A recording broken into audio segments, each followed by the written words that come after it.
गुरुभ्यो नमः हरि ओम पूज्याय राघवेंद्राय सत्यधर्मरताय च भजतां कल्पवृक्षाय नमतां ಕಾಮಧೇನವೇ ಸಮಸ್ತ ಶ್ರೀ ಸರಳ ಪರಿಹಾರ ಜ್ಯೋತಿಷಾಲಯ ಸದಸ್ಯರೆಲ್ಲರಿಗೂ ಈ ನಿಮ್ಮ ರಾಘವೇಂದ್ರ ಹರಿತ ಸಗರಜ್ ಮಾಡುವ ನಮಸ್ಕಾರಗಳು.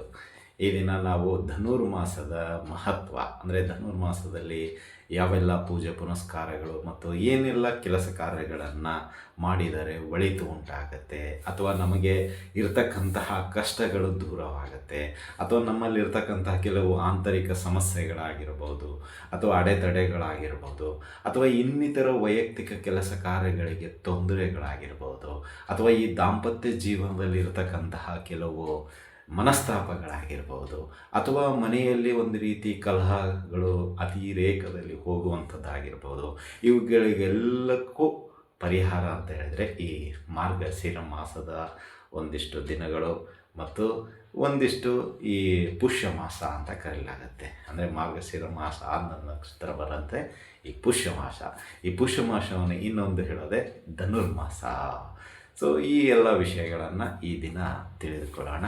ಅದಕ್ಕಿಂತ ಮುಂಚಿತವಾಗಿ ಈ ನಮ್ಮ SSP ಜ್ಯೋತಿಷ್ಯಾಲಯ ಯೂಟ್ಯೂಬ್ ಚಾನಲನ್ನು ನೋಡ್ತಕ್ಕಂತಹ ಸಮಸ್ತ ವೀಕ್ಷಕರಲ್ಲಿ ಒಂದು ಮನವಿ, ಇನ್ನೂ ನಮ್ಮ ಚಾನಲನ್ನು ನೀವು ಸಬ್ಸ್ಕ್ರೈಬ್ ಮಾಡಿಲ್ಲ ಅಂದರೆ ದಯವಿಟ್ಟು ಸಬ್ಸ್ಕ್ರೈಬ್ ಮಾಡ್ಕೊಳ್ಳಿ. ಇನ್ನೂ ಹೆಚ್ಚಿನ ಆಧ್ಯಾತ್ಮಿಕ ವಿಷಯಗಳು ಮುಂದಿನ ದಿನಗಳಲ್ಲಿ ನೀವು ತಿಳಿದುಕೊಳ್ಬೋದು ಅಂತ ಹೇಳ್ತಾ ಬನ್ನಿ. ಹಾಗಾದರೆ ಈ ಧನುರ್ಮಾಸ ಅಂದರೆ ಏನು, ಧನುರ್ಮಾಸದಲ್ಲಿ ವಿಶೇಷತೆ ಏನು, ಮತ್ತು ಈ ಧನುರ್ಮಾಸದಲ್ಲಿ ಯಾವೆಲ್ಲ ಪೂಜೆ ಪುನಸ್ಕಾರಗಳನ್ನು ಮಾಡಿದರೆ ಒಳಿತು ಉಂಟಾಗತ್ತೆ ಎಂಬುದೆಲ್ಲವನ್ನು ಈ ಒಂದು ವಿಡಿಯೋದಲ್ಲಿ ನೋಡುವಂತಹ ಪ್ರಯತ್ನ ಮಾಡೋಣ. ಮೊದಲನೇದಾಗಿ ಈ ಧನುರ್ಮಾಸ ಅಂದರೆ ಏನು ಅಂತ ನೋಡೋದಾದರೆ, ಗ್ರಹಗಳಲ್ಲಿ ರಾಜನಾದ ಸೂರ್ಯ, ಅಂದರೆ ಜ್ಯೋತಿಷ್ಯ ಶಾಸ್ತ್ರದಲ್ಲಿ ಗ್ರಹಗಳ ರಾಜ ಯಾರು ಅಂದರೆ ಸೂರ್ಯದೇವರಿಗೆ ರಾಜ ಅಂತ ಕರೆಯಲಾಗುತ್ತೆ. ಇವರು ಈ ಒಂದು ವೃಶ್ಚಿಕ ರಾಶಿಯಿಂದ ಧನುರ್ ರಾಶಿಗೆ ಬರ್ತಕ್ಕಂತಹ ಒಂದು ಗ್ರಹ ಸಂಚಾರ ಏನಿದೆಯೋ, ಅಂದರೆ ಸೂರ್ಯದೇವರು ಧನುರ್ ರಾಶಿಯಲ್ಲಿ ಬಂದಾಗ ಅದನ್ನೇ ಧನುರ್ಮಾಸ ಅಂತ ಕರೆಯಲಾಗುತ್ತೆ. ಅಂದರೆ ಈ ಒಂದು ಹಂತದಲ್ಲಿ, ಅಂದರೆ ಇಲ್ಲಿ ಸೂರ್ಯ ಯಾವ್ಯಾವ ರಾಶಿಗೆ ಹೋಗುತ್ತಾರೆ ಅದೊಂದು ಸಂಕ್ರಾಂತಿ ಅಂತ ಕರೆಯಲಾಗುತ್ತೆ. ಈಗ ವೃಶ್ಚಿಕ ರಾಶಿಯಲ್ಲಿ ಇದ್ದಾರೆ ಅಂದ್ಕೊಳ್ಳಿ, ಈಗ ವೃಶ್ಚಿಕ ಸಂಕ್ರಾಂತಿ ಅಂತ ಕರೆಯಲಾಗುತ್ತೆ. ನೆಕ್ಸ್ಟ್ ಧನುರ್ ರಾಶಿಗೆ ಹೋಗ್ತಾರೆ ಅಂದ್ಕೊಳ್ಳಿ, ಅದು ಧನು ಸಂಕ್ರಾಂತಿ ಆಗುತ್ತೆ, ಹಾಗೂ ಧನುರ್ಮಾಸ ಅಂತ ಕರೆಯಲಾಗುತ್ತೆ. ಅದೇ ರೀತಿಯಾಗಿ ಜನವರಿಗೆ ಹೋದರೆ ಸಂಕ್ರಾಂತಿ ಅಂತ ಬಂದೇ ಬರುತ್ತೆ. ಅಂದರೆ ಇಲ್ಲಿ ಮಕರ ಸಂಕ್ರಾಂತಿ ಅಂತ ಅದಕ್ಕೆ ಕೇಳ್ತೀವಿ. ಅಂದರೆ ಧನುರ್ ರಾಶಿಯಿಂದ ಪುನಃ ಸೂರ್ಯದೇವರು ಮಕರ ರಾಶಿಗೆ ಹೋದಾಗೆ ಅದನ್ನು ಮಕರ ಸಂಕ್ರಾಂತಿ ಅಂತ ಕರೆಯಲಾಗುತ್ತೆ. ಅಂದರೆ ಸೂರ್ಯದೇವರು, ಸೂರ್ಯಗ್ರಹ ಯಾವ್ಯಾವ ರಾಶಿಗೆ ಹೋಗ್ತಾರೋ ಆ ಒಂದು ದಿನದಿಂದ ಅದನ್ನು ಆ ರಾಶಿಗೆ ತಕ್ಕಂಗೆ ಧನು ಸಂಕ್ರಾಂತಿ, ಮಕರ ಸಂಕ್ರಾಂತಿ, ಕುಂಭ ಸಂಕ್ರಾಂತಿ, ಮೀನ ಸಂಕ್ರಾಂತಿ, ಈ ಎಲ್ಲ ವಿಶೇಷಗಳನ್ನು ಕೂಡಿಕೊಂಡಿರುತ್ತೆ. ಸೊ ಹಾಗಾಗಿ ಇದನ್ನು ಒಂದು ಧನುರ್ಮಾಸ, ಅಂದರೆ ಸೂರ್ಯ ಧನುರ್ ರಾಶಿಯಲ್ಲಿ ಹೋಗ್ತಾ ಇರೋದರಿಂದ ಇದನ್ನು ಧನುರ್ಮಾಸ ಅಂತ ಕರೆಯಲಾಗುತ್ತೆ. ಇನ್ನು ಇದ್ರ ವಿಶೇಷತೆ ಏನು ಅಂತ ನೋಡೋದಾದರೆ, ಇಲ್ಲಿ ದೇವಾನುದೇವತೆಗಳು ನಾರಾಯಣ ಸ್ವಾಮಿ ಮತ್ತಿತರ ಬ್ರಹ್ಮ, ವಿಷ್ಣು, ಮಹೇಶ್ವರ ಮುಂತಾದ ದೇವತೆಗಳಿಗೆ ಪೂಜೆ ಮಾಡ್ತಾ ಇರತಕ್ಕಂತಹ ಒಂದು ಮಾಸ ಇದು. ಇದಕ್ಕೆ ಶೂನ್ಯ ಮಾಸ ಅಂತ ಕರೆಯಲಾಗುತ್ತೆ, ಧನುರ್ಮಾಸ ಅಂತ ಕರೆಯಲಾಗುತ್ತೆ, ಪುಷ್ಯ ಮಾಸ ಅಂತಲೂ ಕರೆಯಲಾಗುತ್ತೆ. ಅಂದರೆ ಇಲ್ಲಿ ಈ ಒಂದು ಮಾಸವನ್ನು ಶೂನ್ಯ ಮಾಸ ಮತ್ತು ಧನುರ್ಮಾಸ ಅಂತ ಏಕೆ ಕರೆಯಲಾಗುತ್ತೆ ಅಂದರೆ, ಈ ಒಂದು ಸಮಯದಲ್ಲಿ ಮದುವೆ, ಗೃಹ ಪ್ರವೇಶ ಅಥವಾ ಇನ್ನಿತರ ಒಂದಿಷ್ಟು ಉಪನಯನ ಮುಂತಾದವುಗಳನ್ನು ಈ ಒಂದು ಮಾಸದಲ್ಲಿ ಅಷ್ಟು ಯೋಗಕರವಾಗಿರೋದಿಲ್ಲ, ಹಾಗಾಗಿ ಯಾರು ಮಾಡುವುದಿಲ್ಲ. ಇಲ್ಲಿ ಏನಿದ್ರೂ ದೇವಾನುದೇವತೆಗಳ ಒಂದು ಆರಾಧನೆ, ಅಂದರೆ ಪೂಜೆ ಪುನಸ್ಕಾರಗಳು, ಅದೂ ಕೂಡ ಬ್ರಾಹ್ಮಿ ಮುಹೂರ್ತದಲ್ಲಿ. ಅಂದರೆ ನೀವು ನೋಡಿರ್ಬೋದು, ಧನುರ್ಮಾಸದಲ್ಲಿ ಸುಮಾರು ಒಂದು 8 ರಿಂದ 9 ಗಂಟೆಗೆ ಎಲ್ಲ ದೇವಸ್ಥಾನಗಳು ಬಾಗಿಲು ಹಾಕಿಬಿಟ್ಟಿರುತ್ತೆ. ಯಾಕೆ ಅಂತ ಹೇಳಿದರೆ, ಬೆಳಗಿನ ಜಾವ 2 ಗಂಟೆಯಿಂದ 6 ಗಂಟೆವರೆಗೂ ನಿತ್ಯ ಪೂಜೆ ನಡೀತಾ ಇರುತ್ತೆ ಈ ಧನುರ್ಮಾಸ ಶೂನ್ಯ ಮಾಸದಲ್ಲಿ. ಅಂದರೆ ಈ ಒಂದು ಶೂನ್ಯ ಮಾಸ ಅಂತ ಕರೆಯೋದು ಎದಕ್ಕೆ ಅಂದರೆ, ಇಲ್ಲಿ ಬರೀ ದೇವತೆಗಳ ಆರಾಧನೆಗೆ ಮಾತ್ರ ಮೀಸಲಾಗಿಟ್ಟಿರುತ್ತೆ. ಅಂದರೆ ಕೋಟ್ಯಾನುಕೋಟಿ ದೇವತೆಗಳಾಗಿರ್ಬೋದು, ಅಥವಾ ನಮ್ಮ ಆರಾಧ ದೇವಕರಾಗಿರ್ಬೋದು, ಮಾಡುವಂತಹ ದೇವರು ನಮ್ಮನ್ನು ಪೂಜಿಸುವಂಥದ್ದಾಗಿರ್ಬೋದು, ಅಥವಾ ಇನ್ನಿತರ ದೇವಾನುದೇವತೆಗಳ ಪೂಜೆಯನ್ನು ನೋಡುವಂಥದ್ದಾಗಿರ್ಬೋದು, ತುಂಬ ಚೆನ್ನಾಗಿರುತ್ತೆ. ಇದೇ ಸಮಯದಲ್ಲಿ ವೈಕುಂಠ ಏಕಾದಶಿನೂ ಬರುತ್ತೆ. ಈ ಒಂದು 2025ರಲ್ಲಿ ಇದೇ ಡಿಸೆಂಬರ್ 30ನೇ ತಾರೀಕು ವೈಕುಂಠ ಏಕಾದಶಿ ಇದೆ. ಈ ವೈಕುಂಠ ಏಕಾದಶಿಯ ವಿಶೇಷ ಮುಂದಿನ ದಿನಗಳು ತಿಳಿಸ್ಕೊಡ್ತೀನಿ. ಸೊ ಇಲ್ಲಿ ವೈಕುಂಠ ಅಂತ ಹೇಳಿದ್ರೆ 7 ಒಡೆಯದ ಬೆಟ್ಟದ ಒಡೆಯ ಅಥವಾ ತಿರುಮಲೇಶ್ವರ ಶ್ರೀ ವೆಂಕಟೇಶ್ವರ ಒಂದು ದರ್ಶನ ಮಾಡಿದರೆ, ಅದು ವೈಕುಂಠ ದ್ವಾರದಿಂದ ಮಾಡಿದರೆ ನಮ್ಮ ಪಾಪಗಳೆಲ್ಲ ಕಳೆದು ಒಳ್ಳೆಯ ಭಾಗ್ಯ ಯೋಗ ಎಲ್ಲವೂ ಕೂಡಿಕೊಂಡು ಬರುವಂಥದ್ದಾಗಿರುತ್ತೆ ಆ ಒಂದು ಏಕಾದಶಿಯ ವೆಂಕಪ್ಪನ ದರ್ಶನ ಮಾಡಿಕೊಂಡೋದ್ರಿಂದ. ಹಾಗಾಗಿ ಅದು ಆಯಿತು. ನೆಕ್ಸ್ಟು ನಿಮಗೆ ಇಲ್ಲಿ ಸಂಕ್ರಾಂತಿ, ಮಕರ ಸಂಕ್ರಾಂತಿ ಹಿಂದಿನ ದಿನ ಸೂರ್ಯ ಪ್ರಕಾಶಮಾನವಾಗಿ ಕಾಣುವಂತನಾಗ್ತಾನೆ. ಅಂದರೆ ಇಲ್ಲಿ ಈ ಶೂನ್ಯ ಮಾಸದಲ್ಲಿ ದೇವಾನುದೇವತೆಗಳ ಪೂಜೆ ಪುನಸ್ಕಾರಗಳು ಬ್ರಾಹ್ಮಿ ಮುಹೂರ್ತದಲ್ಲಿ ನಡೆಯುವಂಥದ್ದಾಗತ್ತೆ. ಅದು ವಿಷ್ಣು ಆರಾಧಕರಾಗಿರ್ಬೋದು ಅಥವಾ ಶಿವನ ಆರಾಧಕರಾಗಿರ್ಬೋದು. ಇಲ್ಲಿ 2 ಪಂಗಡ ಇದೆ, ವಿಷ್ಣು ಆರಾಧಕರು, ಶಿವನ ಆರಾಧಕರು. ಇಲ್ಲಿ ಸಮಾನವಾಗಿ ಬ್ರಾಹ್ಮಿ ಮುಹೂರ್ತದಲ್ಲಿ ಎಲ್ಲರೂ ಅವರವರ ದೇವಾನುದೇವತೆಗಳ ಪೂಜೆ ಪುನಸ್ಕಾರಗಳನ್ನು ಬೆಳಿಗ್ಗೆ 6 ಗಂಟೆ ಒಳಗಾಗಿ ಮುಗಿಸುವಂಥದ್ದಾಗುತ್ತೆ. ಅಂದರೆ ಬ್ರಾಹ್ಮಿ ಮುಹೂರ್ತ ನಿಮಗೆ ಸ್ಟಾರ್ಟ್ ಆಗೋದು 2:30 6 ಗಂಟೆ, ಅಥವಾ ಕೆಲವರು 4 ಗಂಟೆಯಿಂದ 6 ಗಂಟೆ, ಹೇಗಾದರೂ ತಿಳ್ಕೊಳ್ಳಿ. ಅವರವರ ಒಂದು ಮಠದ ಸಂಪ್ರದಾಯ ಅಥವಾ ಅವರ ಒಂದು ಹಾಕಿಕೊಟ್ಟಿರತಕ್ಕಂಥ ಪೀಠಿಕೆ ಹೇಗಾದರೂ ತಿಳ್ಕೊಳ್ಳಿ. ಬಟ್ ಬ್ರಾಹ್ಮಿ ಮುಹೂರ್ತ ಅಂತ ನೋಡೋದಾದರೆ 2:30 ಬೆಳಗ್ಗೆ 6 ಗಂಟೆವರೆಗೂ. ಅಂದರೆ ಈ ಒಂದು ಸಮಯದಲ್ಲಿ ಮುಹೂರ್ತ ದೇವರಿಗೆ ಮೀಸಲಿಟ್ಟಿರ್ತಕ್ಕಂಥದ್ದು. ಅಂದರೆ ಈ ಸಮಯದಲ್ಲಿ ನೀವು ನಂಬಿರ್ತಕ್ಕಂಥ ದೇವರನ್ನು ಪೂಜೆ ಪುನಸ್ಕಾರ, ಮಂತ್ರ ತಂತ್ರ ಅಥವಾ ಉಚ್ಚಾರಣೆ, ದೇವಾನುದೇವತೆಗಳ ಸ್ತೋತ್ರ, ಅಷ್ಟೋತ್ತರ ಪಠಣೆ, ಅಥವಾ ಓಂ ನಮಃ ಶಿವಾಯ ಅಥವಾ ರಾಘವೇಂದ್ರಾಯ ಸ್ವಾಮಿ ಏನು ನಿಮಗೆ ಹೇಳಬೇಕು ಅನಿಸುತ್ತೋ ಈ ಸಮಯದಲ್ಲಿ, ಅಂದರೆ ಬ್ರಾಹ್ಮಿ ಮುಹೂರ್ತದಲ್ಲಿ ಒಂದು 4 ಗಂಟೆಯಿಂದ 6 ಗಂಟೆ ಒಳಗಾಗಿ ವಿಷ್ಣು ಸಹಸ್ರನಾಮ ಸ್ತೋತ್ರ, ರಾಘವೇಂದ್ರ ಸ್ತೋತ್ರ, ಲಲಿತ ಸಹಸ್ರನಾಮ, ಕನಕ ಧಾರ ಸ್ತೋತ್ರ, ಈ ರೀತಿ ನಿಮ್ಮ ಒಂದು ಭಕ್ತಿಗೆ ಅನುಗುಣವಾಗಿ ಯಾವುದು ಹೇಳಬೇಕು ಅನಿಸುತ್ತೋ ಈ ಸಮಯದಲ್ಲಿ ಹೇಳಿದರೆ ಅನೇಕ ಪಾಪಗಳಿಂದ ನೀವು ಮುಕ್ತಿ ಹೊಂದುತ್ತೀರಾ. ನಿಮ್ಮಲ್ಲಿರ್ತಕ್ಕಂಥ ಅಜ್ಞಾನ ಕಳೆದು ಹೋಗುತ್ತೆ. ನಿಮ್ಮಲ್ಲಿ ಒಂದು ರೀತಿ ಈ ಒಂದು ಶೂನ್ಯ ಮಾಸದಲ್ಲಿ ಒಂಥರ ನಿಮ್ಮ ಒಂದು ತೇಜಸ್ಸು ಮತ್ತು ನಿಮ್ಮಲ್ಲಿರ್ತಕ್ಕಂಥ ಅಂಧಕಾರಕ ಎಲ್ಲವೂ ದೂರವಾಗುತ್ತೆ. ಅಂದರೆ ಈ ಒಂದು ಶೂನ್ಯ ಮಾಸ ಧನುರ್ಮಾಸದಲ್ಲಿ ಪೂಜೆ ಪುನಸ್ಕಾರಗಳಲ್ಲಿ ಪಾಲ್ಗೊಳ್ಳುವುದರಿಂದ ಹಾಗೂ ದೇವಾನುದೇವತೆಗಳ ಒಂದು ದರ್ಶನ ನೀವು ಬೆಳಗ್ಗೆ 4ರಿಂದ 6 ಗಂಟೆ ಒಳಗಾಗಿ ಮಾಡುವುದರಿಂದ ನಿಮ್ಮಲ್ಲಿ ಒಂಥರ ತೇಜಸ್ಸು ಮತ್ತು ಕೆಲಸ ಕಾರ್ಯಗಳಲ್ಲಿರ್ತಕ್ಕಂಥ ತಡೆಗಳು ಅವೆಲ್ಲವೂ ದೂರವಾಗಿ ಹೋಗುತ್ತೆ. ಒಂದು ಮನಸ್ಸಿಗೆ ನೆಮ್ಮದಿ ತಂದುಕೊಡುತ್ತೆ ಮತ್ತು ಸದಾ ನೀವು ನಗುತ್ತಾ ಇರುವಂತೆ ಪ್ರೇರೇಪಿಸುತ್ತೆ ಈ ಒಂದು ಮಾಸ ಅಂದ್ರೂ ತಪ್ಪಾಗೋದಿಲ್ಲ. ಇಲ್ಲಿ ದೇವಾನುದೇವತೆಗಳು ಲಕ್ಷ್ಮೀನಾರಾಯಣನನ್ನು ಪೂಜೆ ಮಾಡುವಂಥದ್ದು ಆಗಿರುತ್ತೆ.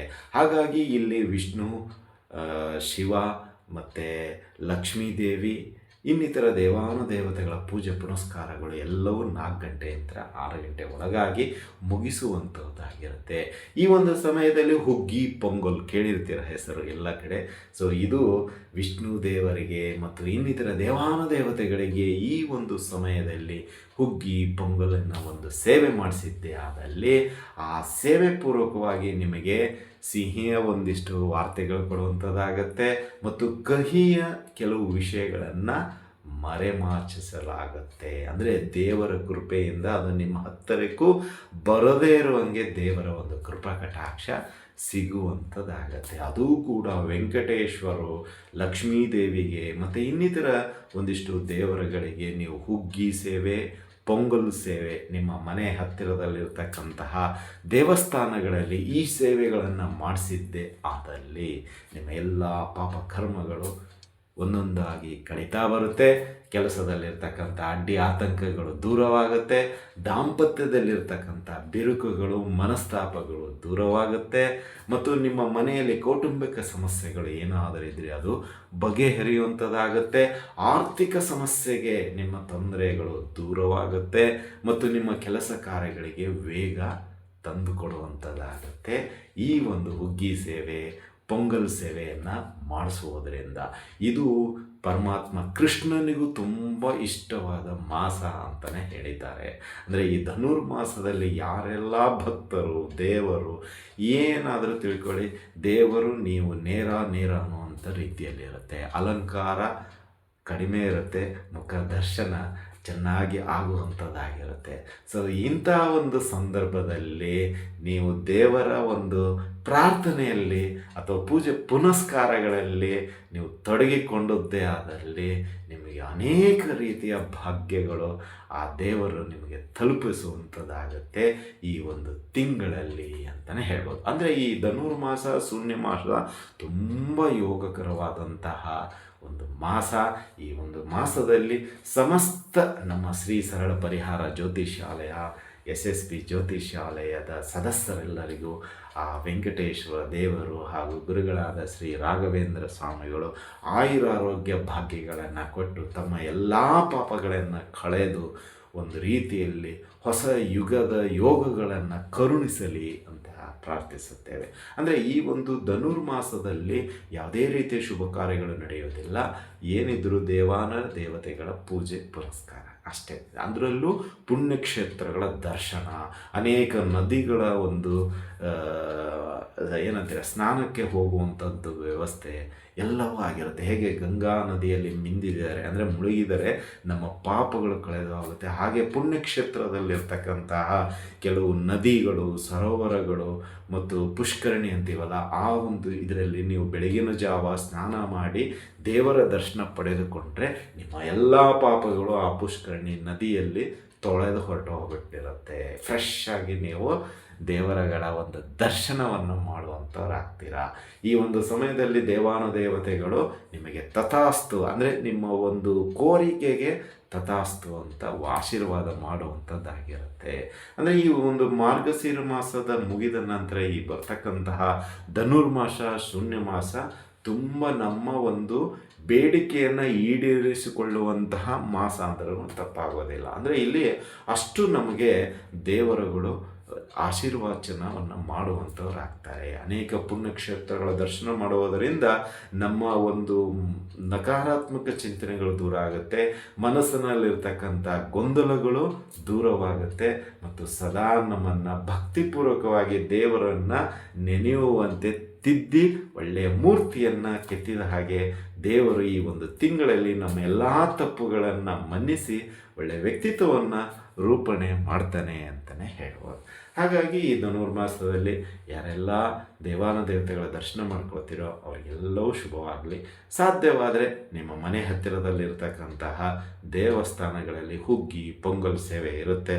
ನಿಮಗೆ ಒಂದು ಅನುಕೂಲವಾದ ದಿನದಲ್ಲಿ ನಿಮ್ಮ ಹೆಸರಿನಲ್ಲಿ ಮಾಡಿಸಿ, ಇದರಿಂದ ಅನೇಕ ರೀತಿಯ ಫಲಗಳು ಮುಂದಿನ ದಿನಗಳಲ್ಲಿ ನಿಮಗೆ ಸಿಗುವಂಥದ್ದಾಗುತ್ತೆ. ಇನ್ನು ಯಾರಿಗೆಲ್ಲ ಒಂದಿಷ್ಟು ದೂರ ಇದೆ, ಗೊತ್ತಾಗ್ತಾ ಇಲ್ಲ ಅಂತ ಹೇಳೋದಾದರೆ, ನಾವು ಕೂಡ ಅಷ್ಟೇ ಇದೇ 17ನೇ ತಾರೀಕಿನಿಂದ ಅಂದರೆ 16ನೇ ತಾರೀಕು 7:20 ವೃಶ್ಚಿಕ ರಾಶಿಯಿಂದ ಧನುರ್ ರಾಶಿಗೆ ಸೂರ್ಯ ಸಂಚಾರ ಪ್ರಾರಂಭ ಆಗುತ್ತೆ. ಹಾಗಾಗಿ 16/7/20 ಬಂದಿರೋದರಿಂದ ಆಚರಣೆ ಈ ಧನುರ್ಮಾಸ ಬರೋದು ಬೆಳಗಿನ ಜಾವ 17ನೇ ತಾರೀಕು. ಹಾಗಾಗಿ 17ರಿಂದ 13 ಜನವರಿ 2026 ಈ ಒಂದು ತಿಂಗಳಲ್ಲಿ ಧನುರ್ಮಾಸ ಇರುವಂಥದ್ದಾಗುತ್ತೆ. 17 ಡಿಸೆಂಬರ್ 2025 13 ಜನವರಿ 2026 ಈ ಧನುರ್ಮಾಸ ಇರುತ್ತೆ. ಸೊ ಇಲ್ಲಿಯೂ ಕೂಡ ಅಷ್ಟೇ, ನಾವು ಕೂಡ ಶ್ರೀ ಐಶ್ವರ್ಯ ಲಕ್ಷ್ಮೀ ದೇವಿಗೆ ನಿತ್ಯ ಹುಗ್ಗಿ ಸೇವೆ ಮತ್ತು ಪೊಂಗಲ್ ಸೇವೆ ಹಾಗೂ ಅಲಂಕಾರ ಸೇವೆ ಹಾಗೂ ಪೂರ್ಣ ಸೇವೆಯನ್ನು ಮಾಡಲಾಗುತ್ತೆ. ಯಾರಿಗೆಲ್ಲ ಸದ್ಭಕ್ತರಿಗೆ ಶ್ರೀ ಐಶ್ವರ್ಯ ಲಕ್ಷ್ಮೀ ದೇವಿಗೆ ಸೇವೆ ಮಾಡಿಸುವಂಥವರು ಇಚ್ಛೆ ಇದೆಯೋ ಅವರು ತಮ್ಮ ವೈಯಕ್ತಿಕ ಅಭಿಪ್ರಾಯಗಳನ್ನು ಅಥವಾ ನಿಮ್ಮ ಒಂದು ಏನು ಕೆಲಸಗಳಾಗಬೇಕಾಯಿತು ಅದನ್ನು ಮೆಸೇಜ್ ಮುಖಾಂತರ ತಿಳಿಸಿ, ಹಾಗೂ ಯಾವ ಸೇವೆ ಹುಗ್ಗಿ ಪೊಂಗಲು ಅಥವಾ ಪೊಂಗಲ್ ಸೇವೆ ಅಥವಾ ನೀವು ಅಲಂಕಾರ ಸೇವೆ ಇನ್ನಿತರ ಸೇವೆಗಳಿದೆ. ನೀವು ನಮ್ಮ ವೈಯಕ್ತಿಕ ನಂಬರ್ ಈಗ 7676762066 ಈ ನಂಬರ್ಗೆ ಕರೆ ಮಾಡಿ, ಹಾಗೂ ಡಿಸ್ಕ್ರಿಪ್ಷನಲ್ಲಿ ಎಲ್ಲ ವಿವರಗಳನ್ನು ಕೊಡಲಾಗಿದೆ. ಈ ಡಿಸ್ಕ್ರಿಪ್ಷನಲ್ಲಿ ನೋಡಿ ನಿಮಗೆ ಸೇವೆ ಮಾಡಿಸೋದಿದ್ದರೆ ಖಂಡಿತವಾಗಿ ಮಾಡಿಸ್ಬೋದು. ನಿಮ್ಮ ವೈಯಕ್ತಿಕ ವಿವರಗಳನ್ನು ಕೊಡಿ, ಅಂದರೆ ಹೆಸರು, ರಾಶಿ, ನಕ್ಷತ್ರ, ಗೋತ್ರ. ಸೊ ಯಾವ ಸಮಸ್ಯೆ ಅಂತ ಹೇಳಿದರೆ ನಾವು ದೇವರ ಹತ್ರ ಪ್ರಾರ್ಥನೆ ಮಾಡ್ತೀವಿ, ಆ ಸಮಸ್ಯೆಗಳು ನಿಮ್ಮಿಂದ ದೂರವಾಗುತ್ತೆ ಅಂತಲೇ ಹೇಳ್ಬೋದು. ಸೊ ಈ ಒಂದು ಧನುರ್ಮಾಸ ತಮ್ಮೆಲ್ಲರಿಗೂ ಆಯುರಾರೋಗ್ಯ ಭಾಗ್ಯ ಆ ವಿಷ್ಣು ಪರಮಾತ್ಮ ಕರುಣಿಸಲಿ. ತಾಯಿ ಲಕ್ಷ್ಮೀದೇವಿ ಸದಾ ತಮಗೆ ಬೆನ್ನೆಲುಬಾಗಿ ತಮ್ಮ ಆರ್ಥಿಕ ಸಮಸ್ಯೆಗಳನ್ನೆಲ್ಲ ದೂರ ಮಾಡಲಿ, ಒಳ್ಳೆಯ ಅಭಿವೃದ್ಧಿಯಾಗಿ ಇರಲಿ. ಈ ಒಂದು 2025ರ ಕೊನೆಯ ಭಾಗದಲ್ಲಿದ್ದೀವಿ, ಮತ್ತು 2026ರ ಪ್ರಾರಂಭ ಹಂತದಲ್ಲಿದ್ದೀವಿ. ಹೀಗಾಗಿ ಈ ಒಂದು 2025ರಲ್ಲಿ ಆಗಿರ್ತಕ್ಕಂಥ ಕಹಿ ನೆನಪುಗಳನ್ನೆಲ್ಲ ಮರೆಮಾಚಿ 2026ಗೆ ಕಾಲಿಡ್ತಾ ಇದ್ದೀವಿ. ಆ ಒಂದು ದಿನದಿಂದ ಲಕ್ಷ್ಮೀದೇವಿ, ರಾಯರು, ವಿಷ್ಣು ದೇವರು, ವೆಂಕಟೇಶ್ವರ ದೇವರು, ಸಮಸ್ತ ದೇವಾನುದೇವತೆಗಳು ನಮ್ಮೆಲ್ಲರಿಗೂ ಒಳ್ಳೆಯ ಆಯುರಾರೋಗ್ಯ ಭಾಗ್ಯ, ಒಳ್ಳೆಯ ಮಾರ್ಗದರ್ಶನ, ಅನೇಕ ರೀತಿಯ ಒಂದಿಷ್ಟು ಪೂಜೆ ಪುನಸ್ಕಾರಗಳ ಸೇವೆಗಳನ್ನು ತೆಗೆದುಕೊಳ್ಳುವಂಥದ್ದಾಗಲಿ ಅಂತ ನಾವು ಪ್ರಾರ್ಥಿಸುತ್ತೇವೆ. ಈ ಒಂದು ದಿನದಲ್ಲಿ ನಾವು ಈ ಒಂದು ಧನುರ್ಮಾಸದ ಮಹತ್ವವನ್ನು ಸಂಕ್ಷಿಪ್ತವಾಗಿ ತಿಳಿಸಿದ್ದೀವಿ. ಇದೇನು ದೊಡ್ಡ ವಿಷಯ ಅಲ್ಲ, ಸಂಕ್ಷಿಪ್ತವಾಗಿ ತಿಳಿಸಿದ್ದೀವಿ. ಮುಂದೆ ಅನುಕೂಲ ಆದರೆ ಇನ್ನೂ ಕೆಲವೊಂದಿಷ್ಟು ವಿವರಗಳನ್ನು ಕೊಡ್ತೀವಿ. ಸೊ ನಿರೀಕ್ಷಿಸಿ ಅಂತ ಹೇಳ್ತಾ ಇದ್ದೀವಿ. ಸೊ ಈ ಒಂದು ವಿಡಿಯೋ ನಿಮ್ಗೆ ಇಷ್ಟ ಆಗಿದ್ದರೆ ಲೈಕ್ ಮಾಡಿ, ಜಾಸ್ತಿ ಇಷ್ಟ ಆಗಿದ್ದರೆ ಶೇರ್ ಮಾಡಿ, ಹಾಗೂ ನಮ್ಮ SSB ಯೂಟ್ಯೂಬ್ ಚಾನಲನ್ನು ಬೆಂಬಲಿಸಿ ಮತ್ತು ಸಬ್ಸ್ಕ್ರೈಬ್ ಮಾಡ್ಕೊಳ್ಳಿ ಅಂತ ಹೇಳ್ತಾ ಎಲ್ಲ ವಿಷಯ ಮುಗಿಸ್ತಾ ಇದ್ದೀವಿ. ಶುಭವಾಗಲಿ, ಶುಭಮಸ್ತು, ಶುಭಂ ಭೂಯಾತ್, ಸರ್ವೇ ಜನಃ ಸುಖಿನೋ ಭವಂತು.